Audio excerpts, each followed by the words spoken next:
What's up, guys? Illegal Defense, episode 16, right back with you guys. Gonna get into some games that we previewed last week. Gotta recap some games here. First game that we're gonna get straight into is the Colts versus Vikings game. Historical game, to say the less. I'll be honest, once the lead was at what it was, I kind of tuned out of it. It wasn't something too important. Then I checked back. I was like, okay, let me just check in. But the final score was 39-36. The Vikings made history, biggest comeback in NFL history. What was your takes on this game? Yeah, crazy game. Similar to you, I kind of saw the score early on and said, "Oh wow, the Colts are destroying the Vikings. This game is over." Yeah. I picked the Vikings as the best bet too. Hey. And then sure enough, out of nowhere, the Vikings comes, roaring back into the game and force overtime, and then they win the game in Yeah. overtime. So yeah, I mean, look, like you said, biggest comeback in NFL history. Wild game to watch as it came down the stretch there, and just really something for the Vikings that um, obviously they're a pretty good team this year. Their record reflects that, but I don't know how you can act like they can't even act like they would have saw this one coming. Right. But congrats to them. They did what it took. They didn't quit. They didn't give up. And I'm sure it's kind of one of those things where you build some momentum with a few points here or there. Then it's kind of within striking distance. All right, if everything goes our way, we could Then still we win could this win it, game. right. And then sure enough, it's like little by little. As the more you do, the more you feel like the win is yours. Yeah. Even though you have to come back from so much, the closer you get, The more the more you you feel like, capitalize on oh, that. this is destiny. This was supposed to happen. This is our game to win, even though they're still up by 10 or Yeah. they're still up by 7. And then, sure enough, they push it to OT, and it was a situation where looked like maybe it was going to end in a tie, which would have been a disappointing ending to such a great game. Right. And the Vikings find their way to capitalize and get the win. They pretty much have control of their division at this point. They are guaranteed to make the playoffs. They're one of the top records in the league, and for the Colts, this has been rough. Jonathan Taylor's probably out for He's the out for year the season, now. yeah. Just Saturday's got those guys fighting harder than they were, but it's just still Not not enough. working out. Now it's come out Matt Ryan's going to be benched again. So for the Colts it's tough, but I mean at this point in the year we're not Doesn't expecting really much matter, out right? of them. So I don't know if it puts them in any worse position than they were already in. Um, but yeah, I mean, certainly a thrilling game to watch and one for the history books. Right. Yeah, it's definitely an interesting it's interesting to see how the Colts would be doing, like what they'll be doing moving forward past this season with all the questions from quarterback to head coach. Obviously they have a lot of work to go. So, with that being said, we'll get into our next game against which was the Dolphins versus the Bills. That was another great game during the weekend. The Dolphins lost 29-32, but the Bills are the Dolphins did compete very well against the Bills, and it was a neck and neck game. And I think um it was a very telling game because we saw that first game wasn't a fluke kind of game. And, Tua did play well. The receivers did play well. Jalen Waddle had a great game. The Bills, obviously, they had a great game as well. But, yeah, I mean, we kind of expected the Bills to come out firing. When we reviewed the game last week, it was more of like, I think they want to get revenge for everything that happened early on in the season. But what was your kind of thoughts with everything that happened? Yeah, like you said, back and forth game. It was a game that was talked about being moved because of the snow. And I kind of like the way the game played out, where it Yeah, started off clean weather, and as the game went on, it kind of started to pick get up little worse, by right? little towards the end of the game was full on snowing. So that's probably the best case scenario for one of those type of games, because when it snowed the whole game, it gets a little messy. It gets to be, More of a um, run, yeah, just people running and yeah, slipping and falling all over the place, which is kind of cool in one aspect. But when you watch that for a whole game, it gets boring after a yeah, while. this at least we got to see them air the ball out a little bit, and the offense is being put to their full potential before the snow starts coming, and then it's not like they stopped throwing in the snow. It wasn't super crazy, but it was definitely starting to come down there at the end.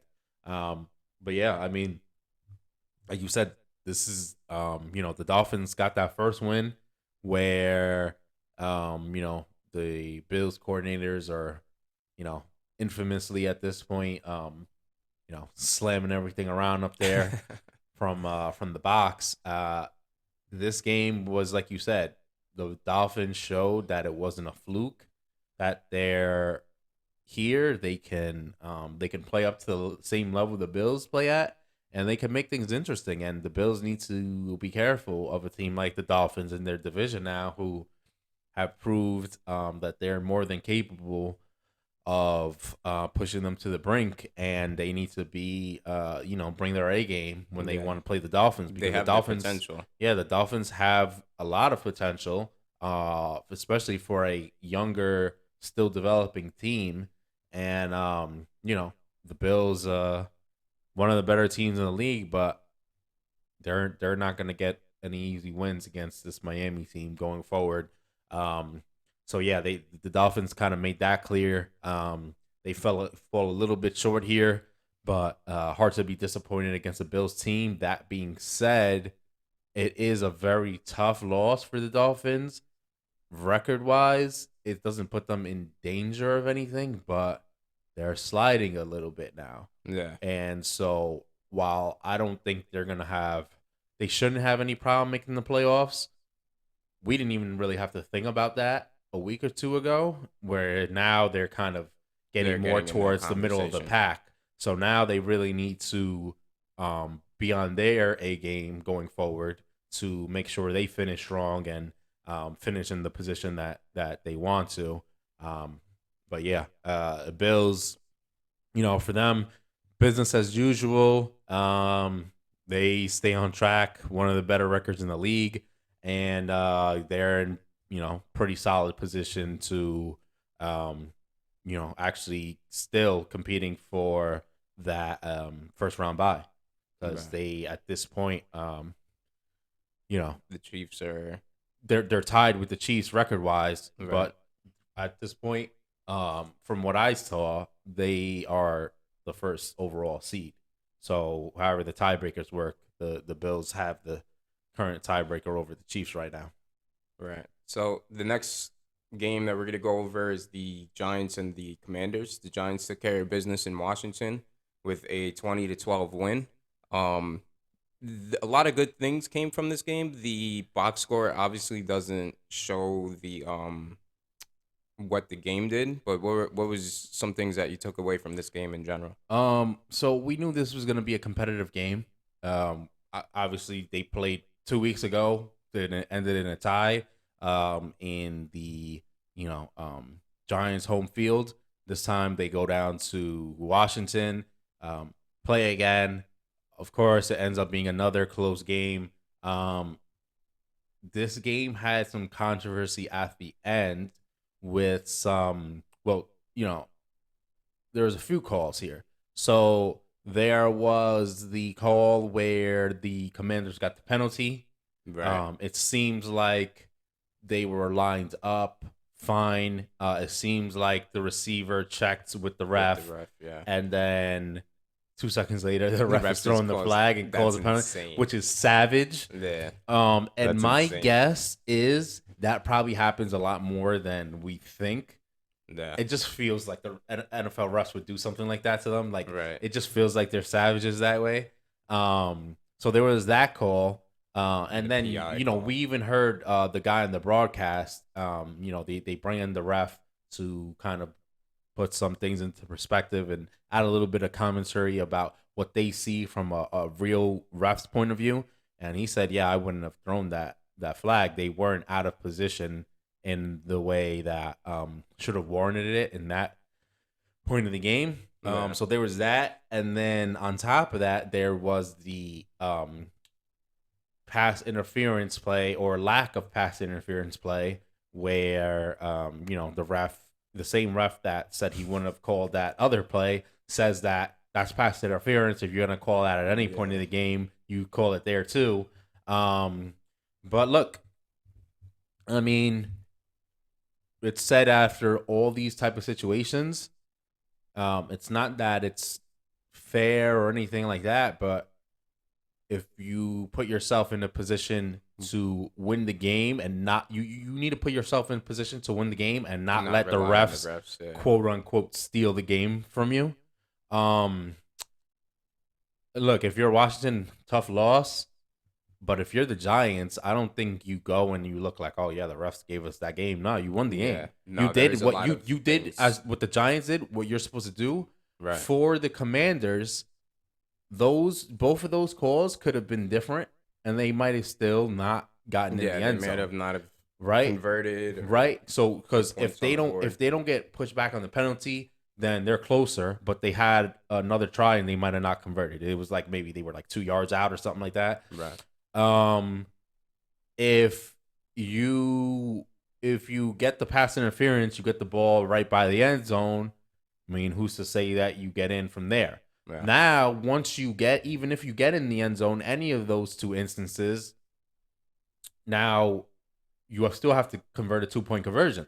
Yeah, which And that's is just to tie it. yeah, And exactly. then you go to overtime if you get all those things right. So it's hard for, you know, team like the Commanders to say like, oh, they robbed us of the game. I mean, you might have not won the game anyways. Yeah, They might exactly. have took some of your chances away, but I mean, I'm sure you could go and ask the Giants coaching staff, and they probably feel like at some of their games they had the calls not go their way, right? So Yeah. that's what I was saying before. You got to put yourself in a position to not let the refs affect the outcome of the game. Play better, and you're not going to be in that position. And some call like that happens, it's whatever. You're up Yeah, 10 points, exactly. and with 2 minutes to go, there is nothing that's going to happen anyways. So As far as the Giants though, is there's a lot of positive takeaways from this game.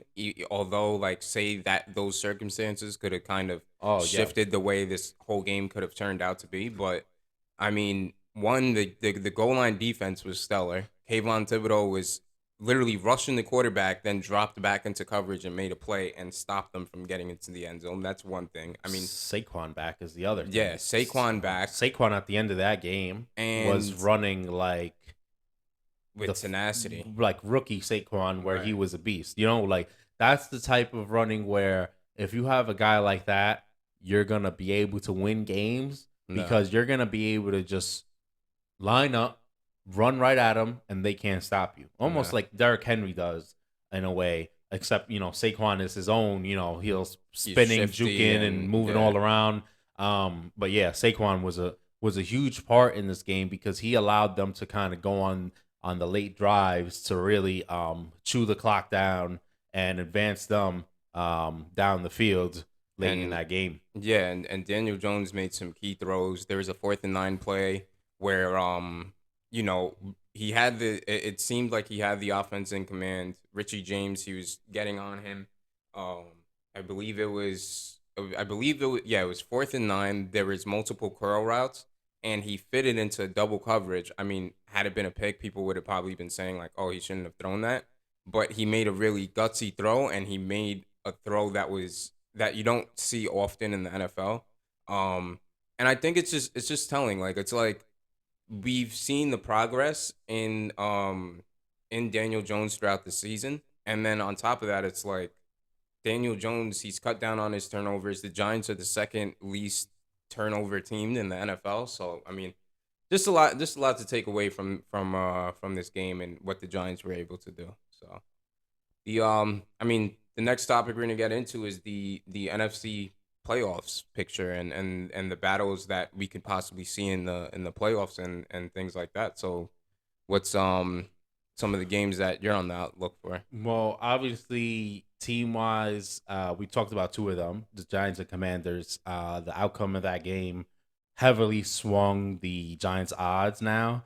So now we're looking, I guess, to start, we could kind of go and talk about, the teams that clinched, the Eagles, the Cowboys clinched right now. They're looking like the top wild card team. And then we have the Vikings, who we talked about. That comeback win over the Colts was huge. They're one of the better records in the league. And then the 49ers, who, despite their quarterback issues, they've been able to overcome and behind a solid defense, really, keep things going strong over there. But yeah, so that leaves the entire NFC South, who we got to figure out who's going to win that. Yeah. The whole division is up for grabs because Yeah. all of them have terrible records and they're all within like a game or two of each other. Right. Probably best bet there is the Bucks. You would think with Brady and what they have, I mean, regardless of how experience. tough things have went for them, should find a way to win one more game than one of the other bad teams in your division. Yeah. But like I said, that's still completely up for grabs between the Bucks, Falcons, Saints, and Panthers. They're probably they are fighting for that last division winner spot, which would be going into the playoffs, going against the best wild card team, which is the Cowboys. Right. Which I think is a good matchup for them. Right. Yes, it is. And so we have that going on. Outside of that, when we look at the other wild card spots, we're looking at the Giants, who look to be in the second wild card spot.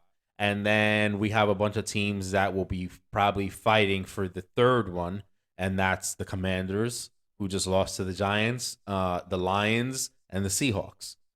Oddly enough, the Lions creeping all the way back in at this point, behind their dynamic offense, putting up tons of points, getting a big win.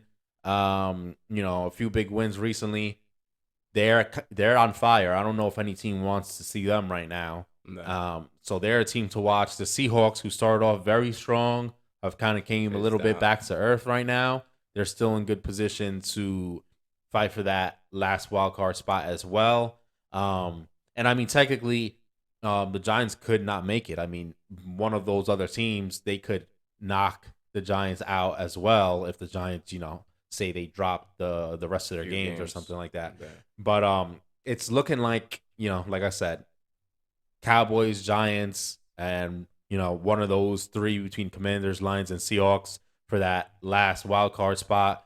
And then we're still waiting on the NFC South. Outside of that, it's pretty locked up. It'll just determine the rest of the game's seeding, and Yeah. I guess the Cowboys technically have a shot to win the NFC East still. They play Yeah. the Eagles this week. We'll talk about that in a minute. But yeah, for the most part, we're looking at those teams, and then letting the cards fall as they may will determine what kind of seeding we have, who gets the first round bye, likely the Eagles, and then see what kind of matchups come from that.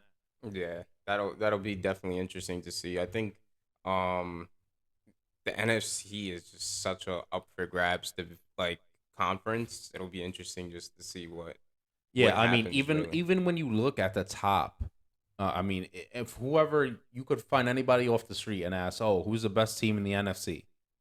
If they named one of the better teams, right? We said the Eagles, the Right. Cowboys, the Vikings, the 49ers. 49ers, right. Which one of them are a lock? I could Yeah, see there's either. no I could see definitive real any one of answer. them getting knocked out in the first round. Yeah. The Eagles, great team all year. I mean, they could just Jalen Hurts he has his shoulder strain now. they could just fold for no reason, That's kind of how it works when your team is finally getting there. The Cowboys, we know how the Cowboys fold. They could fold at any moment. No.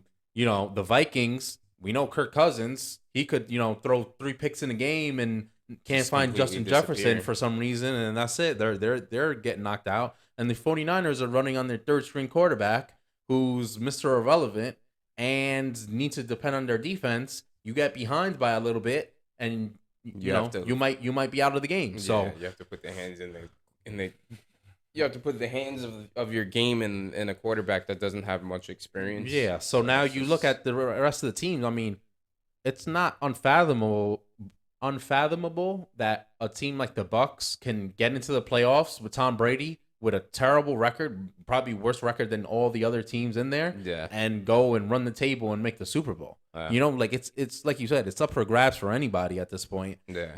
So we'll see how it plays out. I mean, look, there's some good teams, and I made it seem like they could all just fold. Each one of them could also be very good, and any one of those teams could just smoke everyone on the way to the Super Bowl as well. So No. we'll see. We'll see what happens. But with that being said, we're gonna get into some of the games that we're gonna preview. And the first one is a NFC East matchup. You got the Eagles versus the Cowboys. A lot of drama leading up to this, especially with Michael Parsons. He's been kind of running his mouth about the Eagles and, kind of putting out this narrative like, is it the Eagles? Is it Jalen Hurts? I mean, which one is it really? Is it? Some like honorable mentions. I think I don't think it's a bad thing to bring up that convo. It just happens to be that the person that's bringing it up is on the Cowboys. I know we spoke about it, and in general, I think this game kind of plays out with the Cowboys coming out on top. There's some questions going into the game with Jalen Hurts' shoulder. They are saying, last I checked, they're saying that he's most likely going to play. And, you know, is it good if he plays? I think so.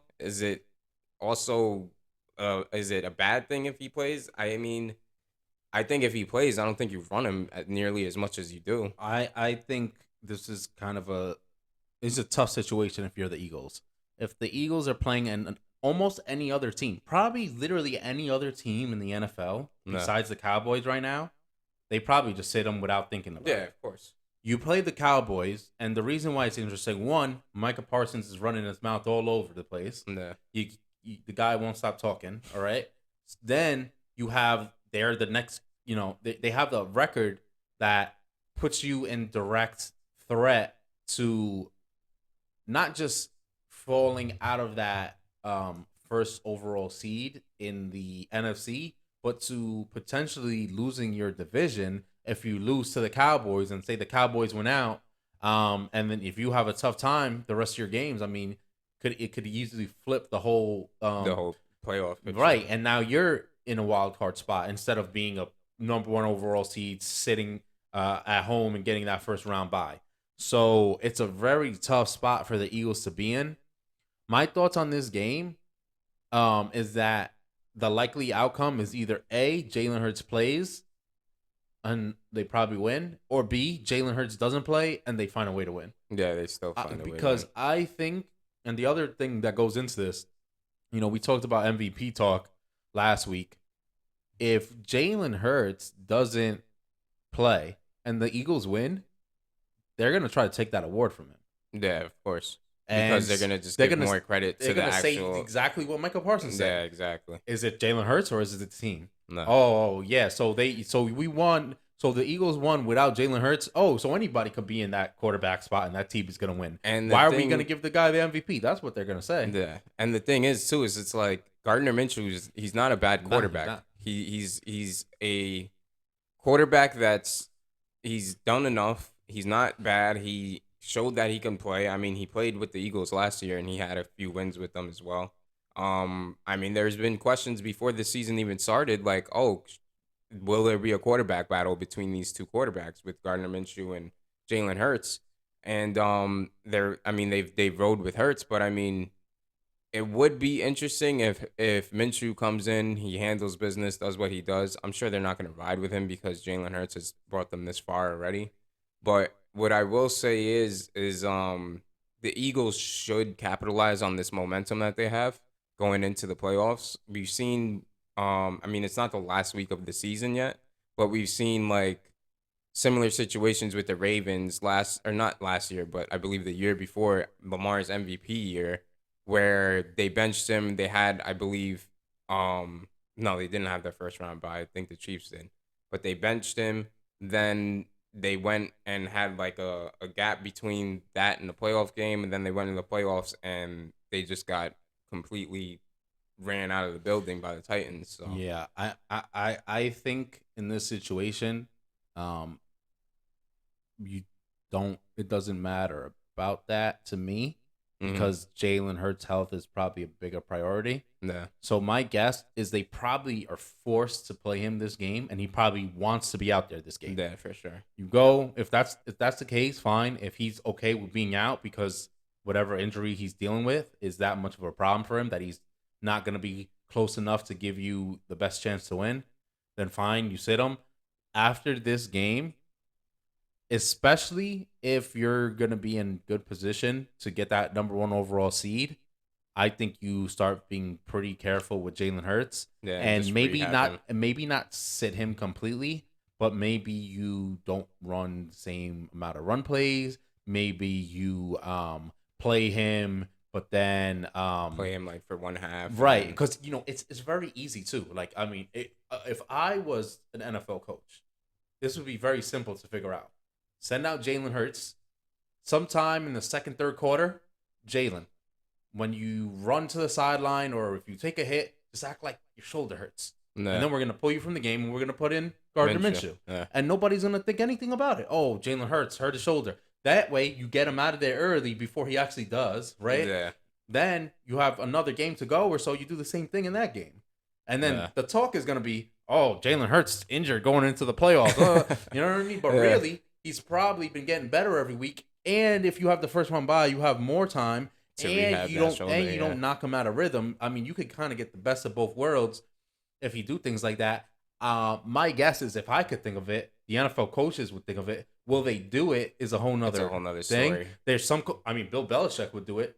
You know what I Yeah, mean? yeah, he's for probably sure. he's probably done it a million times and nobody even knows about it. You know what I mean? Right, right. So yeah, but that would be how I would handle I think something like that. Yeah, I think Sirianni's ego is too big. Jalen Hurts has too much of a chip on his shoulder, has a lot that he wants to prove, and he's been proving.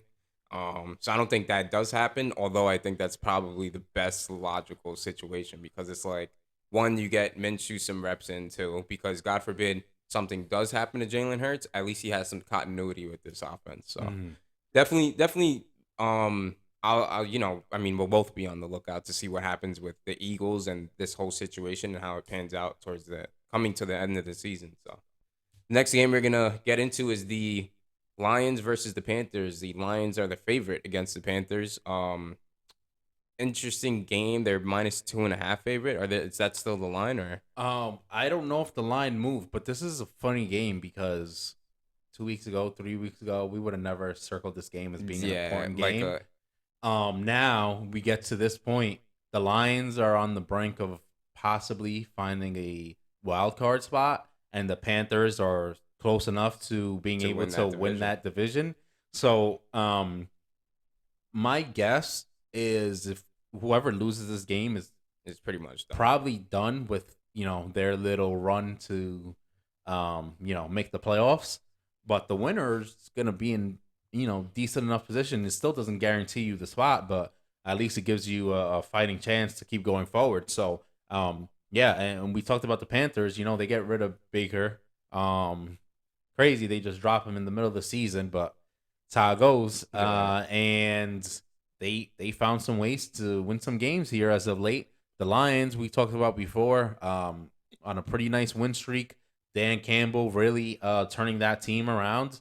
I'm not surprised by it, No. but I am a little bit surprised about how it went. Yeah. I thought the Lions were going to be this from earlier in the year. Yeah, for sure. They dropped a lot of games, and I will say I didn't necessarily count them out, but I didn't think they were going to put themselves in a position to fight for one of these playoff spots. I was like, okay, maybe next year they'll be, a better team to get a respectable record.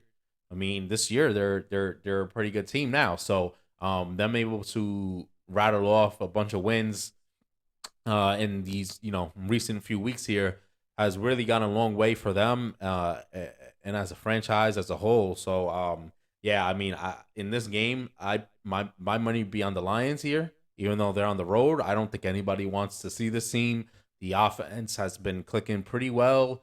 Yeah. They have a full set of three receivers now with the return of, or not the return, the debut of Jamison Williams finally being able to be healthy enough to play in the games now.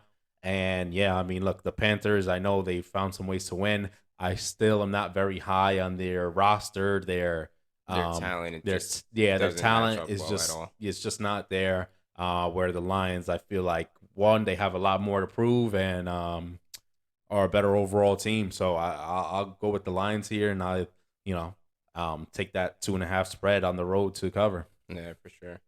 So the next game that we have is the Commanders versus the 49ers. The 49ers are the favorite, -7 favorite right now, I believe.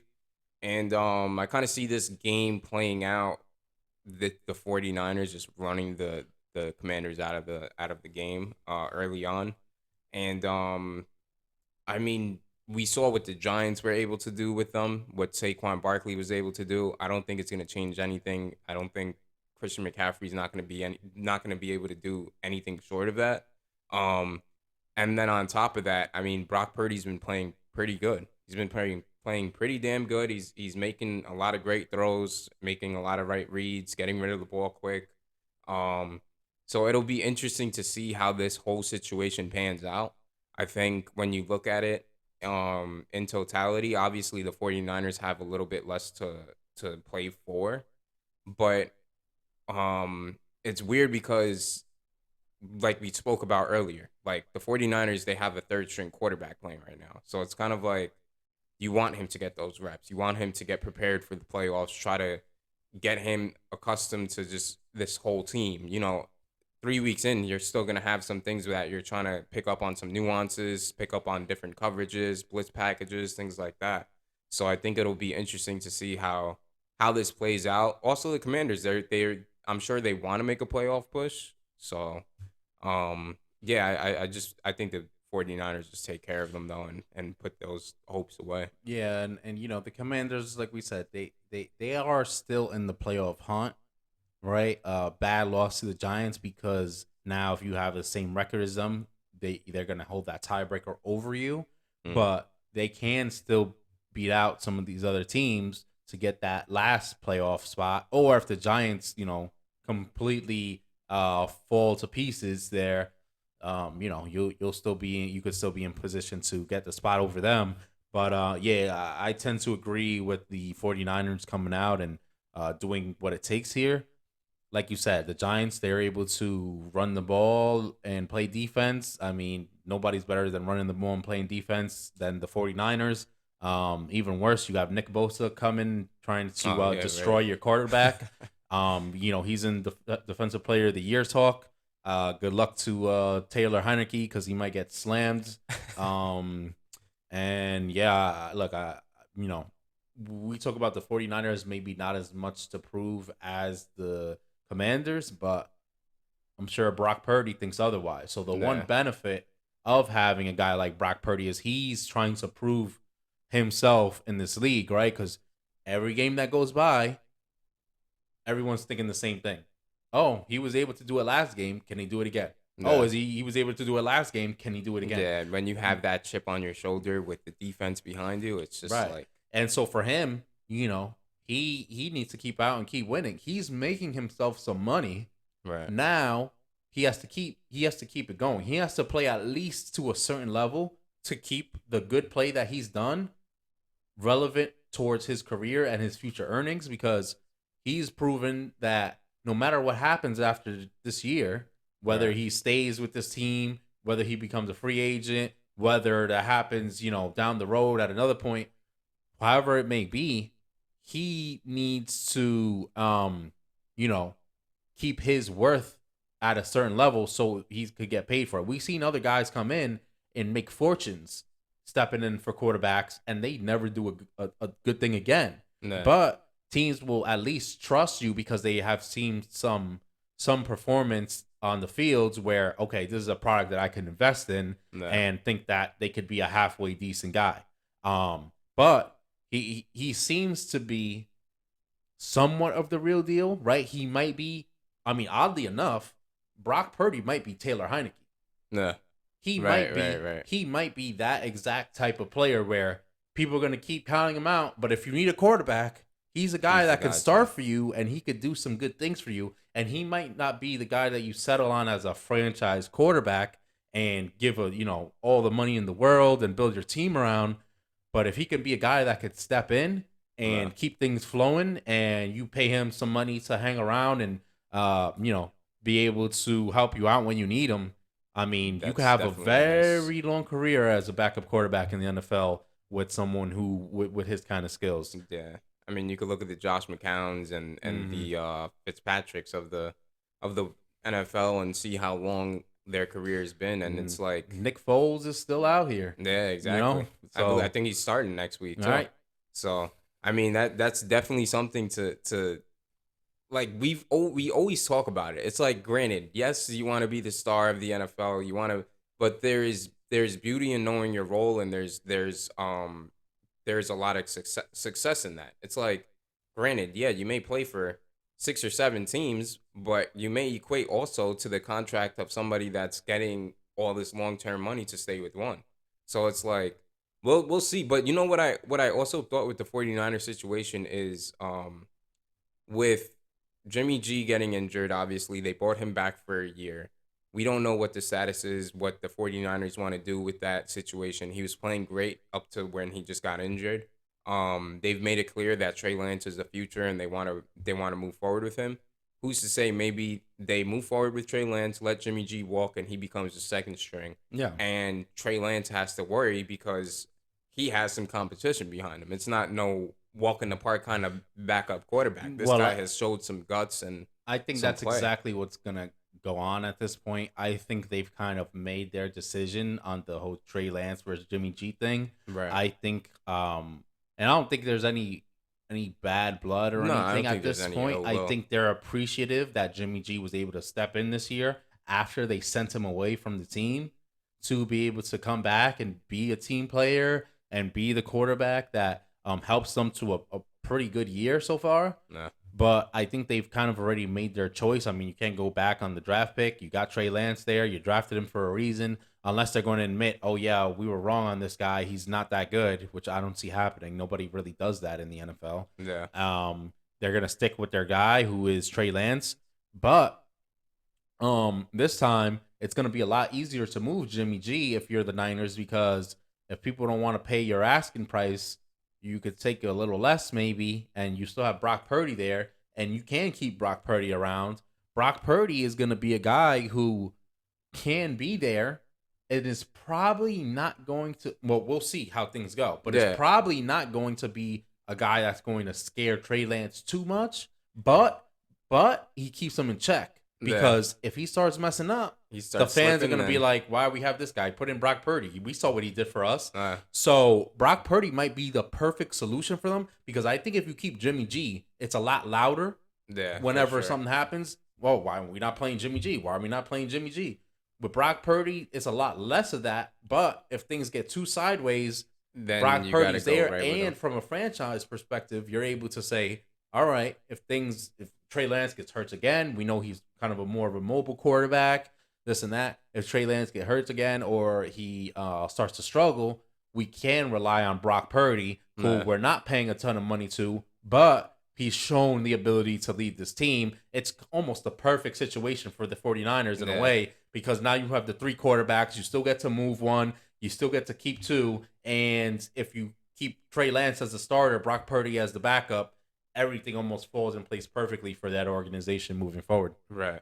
So definitely interesting to see, and we'll be locked in obviously in the off season to see how this all pans out. So the next segment we're gonna get into is our best bets. If you're looking to make money, we got some bets for you. We have the Saints versus the Browns. The Browns are the -3 favorite in this game. Which is interesting. The Browns still in playoff contention? No, right? Pretty much out of it for the Yeah, most part. the Browns are pretty much out of it at this point. I think mathematically they're not. They're definitely not eliminated Right. mathematically, but it would take a lot. The for them scenarios to, is yeah, like great. they probably need to win all their games and have a bunch of teams lose a bunch of their games in the AFC. Right.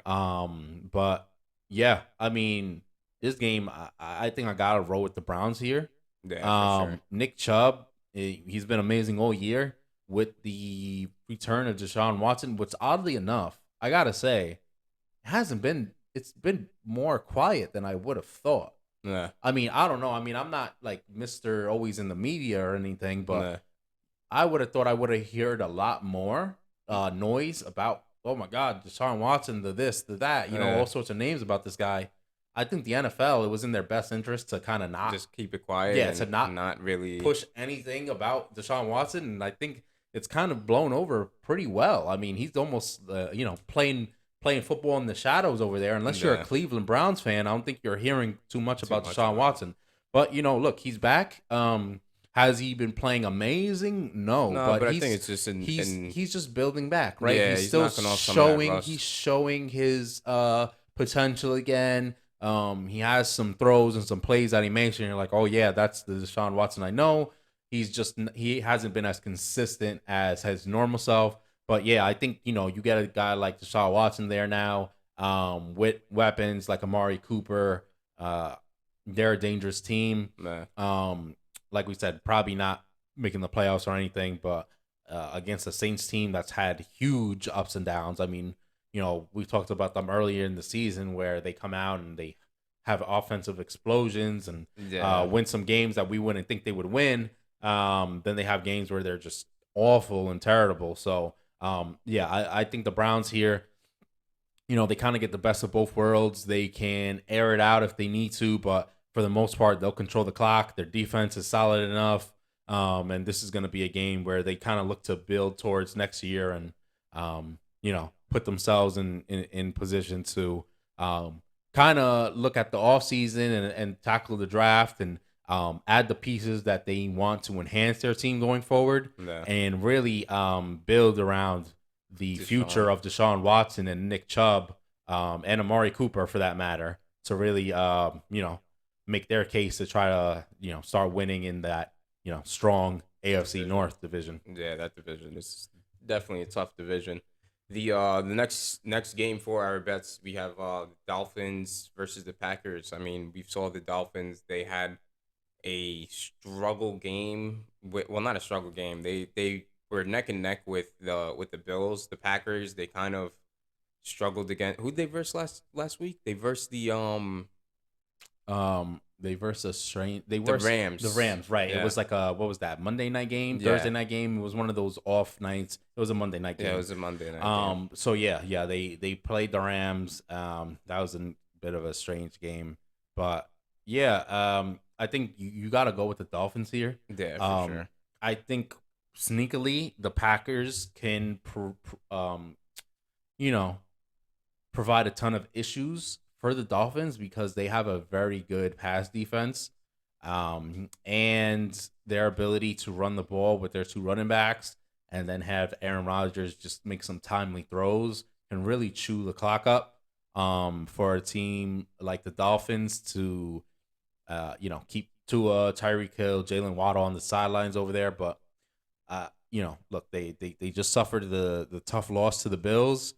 They're kind of regressing towards the pack. I think this is a game that they come out. They know they need this win, Yeah, and I think they're going to come out and take care of business, against the Packers team that, I don't know what they're fighting for at this point. yeah. They're It's kind kind of of just they're a team like the Browns. They're not eliminated maybe completely from playoff contention, but they're they probably also have not making it. It's yeah, not a very good chance for them. So, for them, this is just another game. If you're the Dolphins, you have to think that you have more to play for. You're going to play harder. You're going to come out with some fire and, take care of business to put yourself in the best position you can come playoff time. yeah. Especially with the losses that they've had. I mean, the loss against the Bills, the Chargers, the Niners. I think they want to get back on track and try to make a give a statement win and try to get a little bit hot before the playoffs if they're able to make it. So, I mean, we could. I think another bet that we could go over is the Lions Panthers. Lions minus 2.5. That's definitely a good Yeah, yeah, and that's one when we talked about it, we pretty much said nobody wants to play the Dolphins. yeah, They're you know, they nobody wants to play the Lions. I the mean, Lions, right? and they against a team like the Panthers should have no problem with them.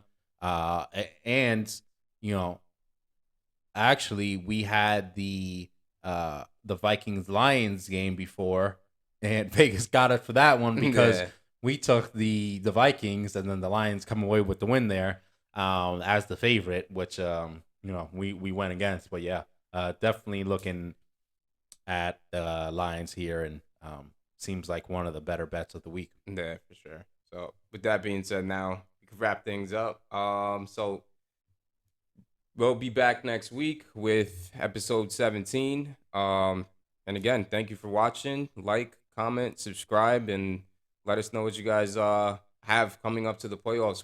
What teams you guys think are gonna make some noise. And what kind of dark horse teams can possibly make some moves in the playoffs and try to do stuff. So again, thank you for watching.